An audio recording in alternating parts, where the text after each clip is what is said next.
Live from Cool Boys Central. You're the boss now, man. I'm boss up here. From bat tips to bat nips, we are just cool boys revisiting Batman, the animated series, and wearing hats. This is Batman and Beyond, a Cool Boys podcast. I see Batman and Beyond. Greetings, Cool Boy Bat Nation, and welcome to another installment of Batman and Beyond, Woo-woo! a Cool Boys podcast. I'm Ballard. And I'm Steve. So cool. Tonight's episode is Day of the Samurai. Woo-woo! Directed by the one and only Bruce W. Timm. Steve? Yeah. What does W stand for? I have no idea. What the fuck, Steve? What does the W stand for? It stands for Walter. Like Damn. Walter White I was bitches. so close to guessing. Oh, you were? W? So close. This one's written by Journey's very own Steve Perry. I love that he did that, Steve. Did you know that? I did. It's gorgeous. Little known fact. What do they say in basketball? Should have been gone. What's the part he sings when he like tries to throw him off with the psych out in the beginning, like in the driveway or whatever it was, the cul-de-sac? It's like Steve Perry. Remember. I never should have been gone. Yeah, Trey Parker does that, I think, to Dion Bakar. Play that audio clip now that Steve is gonna hate listening to. Steve Perry. And I should have been gone long ago. Oh yeah, you missed it. Oh, damn We it. said no more journey psychouts. I'm running out of ideas. Boy, that was fun to listen to. Thanks. So fun, Steve. It was fun. I love cutting away to random sound bites in the middle of an episode. Me too. And it has nothing to do with the episode. I feel like you're just taking my complaint that I told to you now, airing it. I am. Yeah, that's great. So I should just keep my complaints to myself then? Yeah, don't you fucking ever hear your complaints with me. That's what it feels like. So yeah, all right. Way to go, power move. Hey, Steve. Yeah. This episode came out February 23rd, 1993, and this week's villain is Kyodai Ken. He's back. Before we get into the actual Wikipedia says here, is this the first sequel, quote-unquote, episode we've gotten? Now, just to clarify, I don't mean part 1s and part 2s, and I don't mean Cat Scratch Fever, where it's like clearly a continuity from the Cat and the Claw episodes, but the plot line of that episode, Cat Scratch Fever, has nothing to do with Cat and the Claw. This is the first time we have like an actual sequel episode that's not a part 2. This is like a full-on sequel to Night of the Ninja. Yeah, maybe. But there's been, I guess, continuity-wise, stuff with Production Daggett, order-wise. But they've definitely had. I feel like that Cat and the Claw one is a close one. And same thing with like. You mean Cat and the Claw parts 1 and 2 going into Cat Scratch Fever? Yeah. But see, that's only in continuity. That's not plot. This is actually like continuing the plot of trying to like attack Batman and Bruce Wayne. Yeah. Like this is continuing the plot, however many 20 episodes down the road or whatever it is. Yeah, like 10 or something like that. So I thought that was kind of cool. For and by the sure. way, of course, next week we have obviously Terror in the Sky, which is going to be the continuation of Man-Bat storyline. Oh, and there's also the Heart of Steel sequel. Your Silicon Soul, or whatever it is, his Silicon Soul. That's an actual direct sequel. Well, Steve. Wikipedia says Woo woo. Kyodai Ken kidnaps Kai, star pupil of Yoru Sensei, the martial arts instructor who taught both Kyodai and Bruce. The ninja's ransom for her is a scroll that teaches the location of the fabled Death Touch, which is what they call it in this, the Big Sleep or the Eternal Sleep, right? But it's one move, part of a whole big ass move. Or it's right? like just a series of moves, and that was like the final one, the creme de la creme is how I kind of read to it.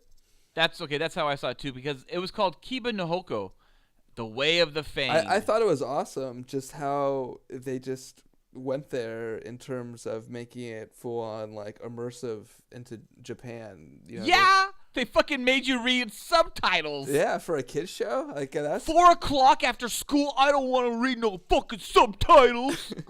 definitely, you know, it was pushy. I would say that's like how they were getting some of their education, and also just like they were showing. I thought on the show just some of the concepts of these like ancient Japanese concepts, I guess. Like what? Of honor. He was talking about Jerry, or I'm probably mispronouncing all these things. But no, you're saying it perfectly right now, I'm sure. Oh, yeah. We're just going to butcher Japanese for the next 30 minutes. Sorry, Cool Boy Nation. But there is, they talk about the Bushido Code, and that one they expanded on a little bit, where the samurai cannot lie and cheat. And they were really, like, slurring the ninja, which was kind of funny because I think around this time, for me, ninjas were the cool thing. So it was like 3 Little Ninjas were out and, like, some other stupid ninjas. So it was interesting that, in popular culture, sort of ninjas were, and like I think Teenage Mutant Ninja Turtles, I think that had just come out too, and so having you know, them be besmirched and, you know, have it be that, which is accurate though, correct? I mean, they Batman went with the accurate telling of ninja and samurai. Well, I versus don't know if like, they were assassins. You know, my understanding ninjas I don't think were seen as like good people or well-to-do type of like killers, Steve. I think for the most part, if you were a ninja, it was kind of like you had to live in your own world or at least hide the fact that you were a ninja. I think there was different time periods, you know, so I think a lot of times what happened were like samurai, from my understanding, you know, were hired by feudal lords and all this stuff. My understanding is Lone Wolf and Cub, just so we're clear. Okay. Yeah, or Tom Cruise is The Last Samurai. Basically, all my understanding is from watching anime, so I was exactly same thing. Yes, real poor understanding. But my understanding is that, you know, there was a lot of feudal lords that kind of funded the samurais, and then at a certain period there was like a revolution, and the samurais lost their power or whatnot, and I think that's kind of what happened, was that ninjas were these like for hire people, and they probably were a mix of both. You know, there was like an evolution. So like there was samurai that stayed samurais that hated the fact that the samurais like you know, evolved into these people that were Ronins for hire. Yeah, you know. Yeah, Steve. I fucking love Lone Wolf and Cub. It is a great retelling, essentially, of samurai life, right? And like the whole being disowned and everything. And it's tragic. It's heart-wrenching. It's gorgeous. It is ridiculous. It's everything that you want a samurai film to be. Oh, it's great. I love the third one the most, but the re-edit of the first 2 Lone Wolf and Cub movies that turned into Shogun Assassin are fucking that's so good. I love Shogun Assassin. I love the way they recut those films and like threw that whole like 70s exploitation spin onto it. Was that an authorized edit, or it was just like somebody? Yeah, I think it was. I think it was an authorized edit. Because I don't think it's something that you can find to. Oh no, you could buy Shogun Assassin on DVD. I did. Oh, you can. Yeah, and you can buy Shogun Assassin 2, which is essentially Lone Wolf and Cub 3 and 4 cut together. Very cool. I thought it was like not available. I bought it. No, I owned it. I don't know if I still have it on DVD anymore, but I definitely did buy it, and I loved it. I watched it a bunch. It was great. There's a new samurai film, Steve, actually, that's really good that you should check out. It's called Blade of the Immortal. And it's about a guy that essentially, you watch the whole third act of another movie play out in black and white. And it's violent, it's gross, it's so samurai. And then it's about how he's being disowned and all this shit. And then you watch the story unfold of this guy who's now been disowned, Ronin and all that. And he's immortal, and the rest of the film is all in colors. It came out in 2017. Once he's immortal, the film's in color. But it's so ridiculous, and once again, like, they have, like, you know, the boss battles, and everyone's got the fucking great costumes, and it's got the cool, like... What's it called again? Practical effects, called Blade of the Immortal. Oh, okay. So good. So fucking good. We should probably talk about this episode, though. I did have one last aside if we were going to just kind of, you know, go and beyond on the Batman and Beyond sort of Sure. part of. I just finished on Netflix Voltron, which was also somehow. Oh wait, you mean you finished the whole thing? It's because it's done now. Yeah. It's like 74 episodes or something like that. Yeah, the series is completed. It's really good. Like if you haven't watched it, I have watched it, and I'll tell you this. So the season finale for season 1, my daughter loved, but Okay. she does not want to go further into season 2. Every single time we get to the season 1 finale, can we start it over? So I go all the way back to season 1, episode 1, and watch it all the way through again. Well, I loved this episode.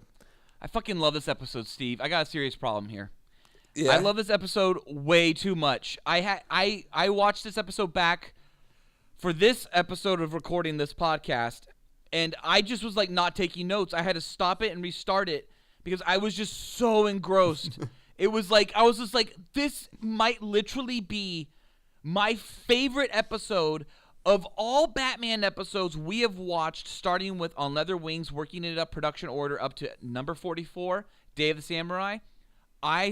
This is my favorite, man. This is my fucking favorite. I love this one. Yeah, I thought it was good. I really did too. I from pretty much the beginning, I liked how it starts in Japan, and it just has this good animation. And there was every once in a while there was like some weird flaws. I don't know if you caught them, like where someone was speaking and you didn't see their lips moving. Oh yeah. There's one like Bruce is like clenching his teeth, yeah, and he like says a whole sentence like, "My dick is fucking really hard," and he's like got his teeth clenched. You're right. And Steve, one other thing to add on to like the incredible list you just gave us, right? Of trophies this episode gives us. It gives us also a very adult themed episode and adult oriented episode. There are subtitles for us to read. There is fucking kidnappings going on. By the way, Kyodai Ken loves to kidnap. He kidnapped Bruce and Summer in Night of the Ninja, if I'm not mistaken. And now he's about to kidnap, the sensei's prize student, Kai. Yeah, I thought it was his daughter, but they had corrected it, it's just his prize student that he treats like his daughter. I thought, the very beginning of this, like I was going to say, was that when they're showing her like training in front of that sort of like model, and they're just showing her reflection in like 8 different eyes or something was super cool. Mm-hmm. And just like they were showing the silhouettes of through the her, windows. Yeah, it was just really well done. And then instantly just starting off with subtitles, just starting off with Japanese and it totally set the mood. This was like, well, okay, this is going to be a good one. And it's a brutal takedown of Kai by Kyodai. I mean, it's pretty much Kyodai when you look at it. You're like, okay, I guess this is Kyodai. Oh yeah, it's not flat out said this is Kyodai yet. There's no doubt. That's not. But it's no doubt. He's in his costume. When it walks like a Kyodai, when it talks like a Kyodai. But Kai gets her ass kicked, Steve. He like breaks her fucking arm and then like drop kicks her and then like pokes her in the neck. I guess he's checking a pulse, but I thought it may have been a poke. I was like, just an additional.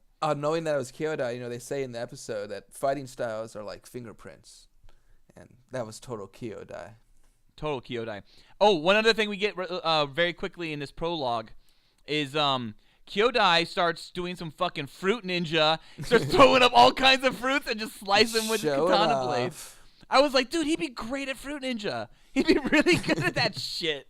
He's practicing in 93. Mm-hmm. February of 1993. Okay? That's crazy. There's this constant theme, and I guess it's kind of running from where they show the mountain of the volcano it's in the opening title card. That of the steam or the smoke, and it's just like right now they're having Bruce with his coffee, the steam, and tea. The tea. I thought it was tea. Yeah.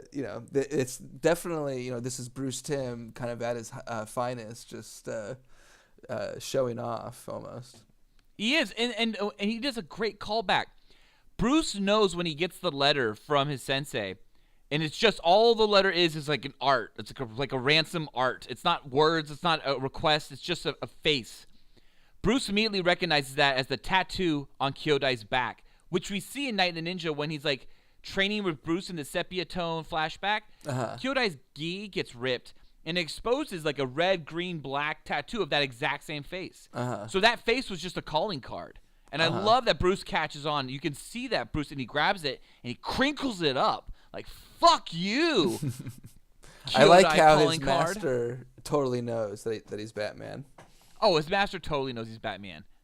Totally knows. He winks and nods and gives him a little nudge with his elbow in the ribs. Yeah. He's like, hey Bruce, anything that Batman does at night in his room is none of mommy's business, you know. I love that. I do like that. That's hinted on because it's brought back later. It is bookended with Sensei clearly fucking knowing he is Bruce's Batman, because he pretty much is like, Bruce, you're Batman, and you're fucking samurai, okay, dude? You're not a fucking ninja. You're a fucking samurai. Get over yourself, you brooding son of a bitch. That is how it ends. Mm-hmm. It's definitely, the running theme is like you want to have honor and code, the samurai code, you know. And these ninjas are horrible people. It's kind of funny. So they show a flashback, Steve, not sepia tone, by the way. We get a cool blue flashback this time. I liked it. Where we see like Sensei's ancestor from 500 years ago, like just beating his pupils to death. Yeah, probably. Yeah, I think. Wait, Steve, hang on, Steve. He's just too badass. We literally just are told during the flashback that he knows the Kiba no Hoko, right? The fucking which just follows up with the big sleep move. And then we watch his ancestor just wreck shop on like all his pupils, and they all just lay there motionless. That's why he walks away somber. You know, maybe they survived. We don't know.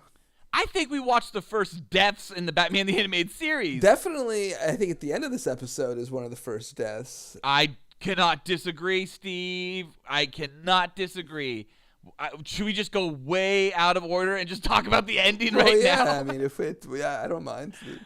If we want to do that, yeah, I that's. It is like the most epic. That was kind of where I had no notes. So usually, like whenever there's like a battle, like I'm just watching or a fight scene, you know, there's like not a lot to take notes on because you just want to watch it. And this one was one where you just wanted to watch it. You know, it's just now.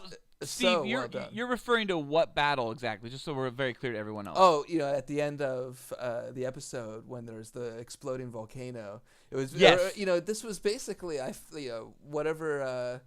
Was it one of the Star Wars movies just totally ripped off of Batman? Oh, basically. Not even that. It's just like this is ripping off The Hobbit, or not The Hobbit.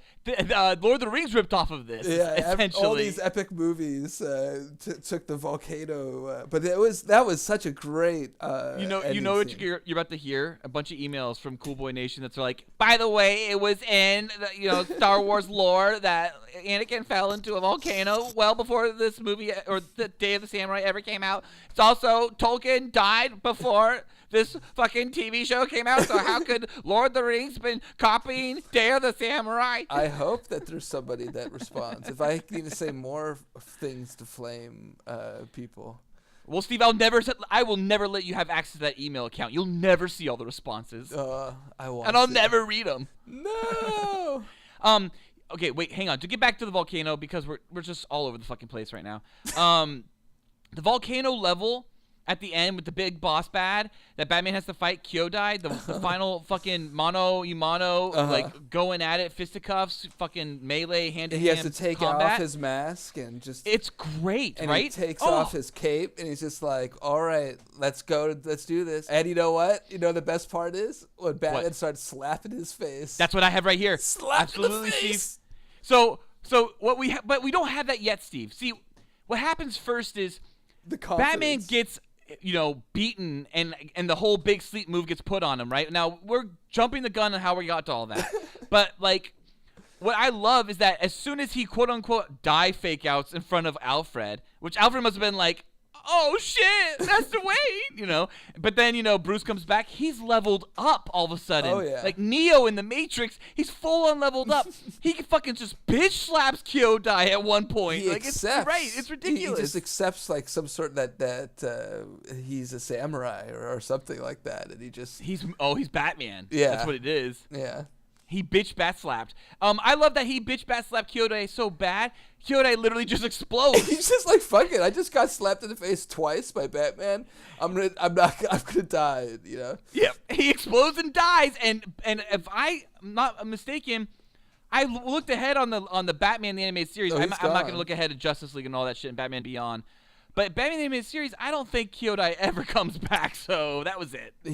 He doesn't, but that's a good reference to Batman Beyond. I think Kiori shows up in Batman Beyond. Wait, Kai? Kai. You mean the girl that gets kidnapped? Uh-huh. Oh, crazy. Yeah. Okay, so what we're watching right now, Cool Boy Nation, is we are just watching right now Kai's hostage negotiation with Kyodai and Batman on the rooftop. It is also an incredibly badass scene where it sets up the stakes for the later fucking fight we just talked about, because it like shows you that Batman can be bested. And once again, Kai gets fucking her ass kicked so hard. She gets kicked off the fucking roundhouse, kicked off the rooftop, and then lands in a patio, someone's like porch or whatever, slamming up against the wall with Batman. That was brutal. I felt bad for her. She got the shit end of the stick. But she calls Batman the spirit of the bat. Oh, that's nice. That's a sexy name. I think Batman, as long as Kai is like, the proper age, I think Batman probably had sex with her. Yeah, he came back later on. Why not? He was like, did you see how dominatrix he was to her? He's like, stay put. Mm-hmm. Barbara, you've grown. I also like, Steve, that we get this transition at the end of that fight where you were talking about fuming and smoke and all that shit. Mm-hmm. It's a shot of Batman pissed off because Kyodai gets away. Fuming, he hits the debris, and then all of a sudden, angry Batman fuming dissolves into volcano fuming. Mount Kaikiki, or whatever I think it was pronounced. Oh yeah, I mean, this was a kid's show, so I think that he was really putting the references to the smoke and all this stuff on pretty just heavy. Like the kids are. Just like me, I'm so angry when mommy doesn't give me my cookie. I get so mad. I just want a cookie. I love it, and they have a great volcano control room. It's the best. I love it's like I don't know what it is in Japan. It's like USGS, right? But it's like they're just like at the board, like, oh, this volcano's acting up. Yeah, I always like, for me it's like Godzilla. Those sort of like when I see like these old Godzilla movies, it's like totally they're at some sort of like control station that it's supposed to like monitoring probably earthquakes. They're like, oh no, there's a huge earthquake. No, Godzilla. So I grew up not really too far, maybe 3 miles away from a major USGS, and it was a thing that we got to go to on school trips. And I had seen this show, and when I got there, I mean, I didn't live near a volcano, but when I got there and I saw how like lame an office building it is, and like and how it's just not gorgeous vistas and control rooms, I was a little brokenhearted, honestly. Yeah. Did you have to wear hard hats too? No, it was just a bunch of students. It was like a library. I mean, literally, it was like an office/library. A lot of books and a lot of filing cabinets, and we got to see like a seismograph and all that shit, an active seismograph. So that was cool. And be like, that's an earthquake happening in real time. Is that what you would do? Oh, Steve. So we moved into Act 3.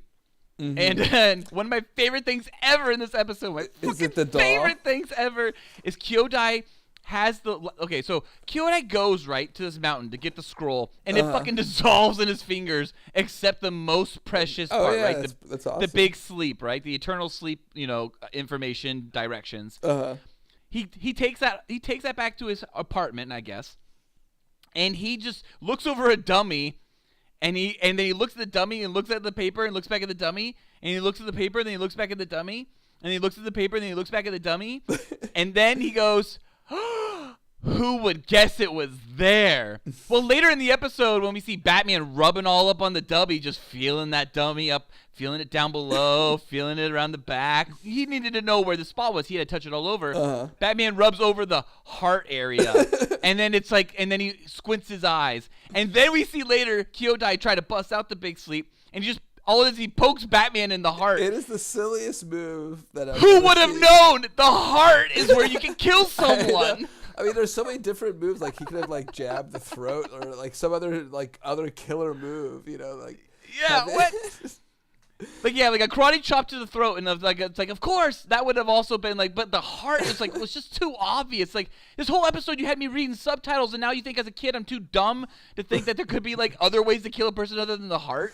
I thought it was going to be some sort of like Indiana Jones, Temple of Doom, you know, like where he has to say some sort of like, where he pulls out the heart or some bullshit, you know. You know, right before the volcano where they're showing the lava flowing and the shadows, and just it's just one of these things where you just sit back and watch how well done it is.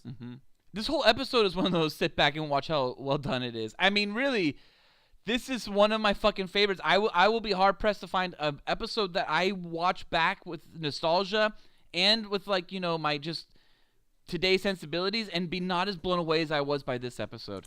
Oh yeah, for sure. I this is one of my top. It might be my top, but I also feel like there's some other good ones. I really like one that's coming up, that the one where they all sit around talking about how they almost killed Batman. You know, that one I thought was a really good episode. Almost got him. That's coming up real soon. I think that's like in 3 weeks, 2 or 3 weeks from now. Yeah. But you know, with this, I definitely like how it's bringing back Bruce's past and him having to deal, you know, basically with who he is. And, you know, that's definitely very cool. I give this one 5 out of 5, boys. Steve, I cannot state it any further than I already have. I just really loved this episode. It really blew me away. Same here, 5 out of 5. Great fucking ninja stuff, Steve. Cool Boy Nation, tune in next week. Same Cool Bat time. Same Cool Bat channel.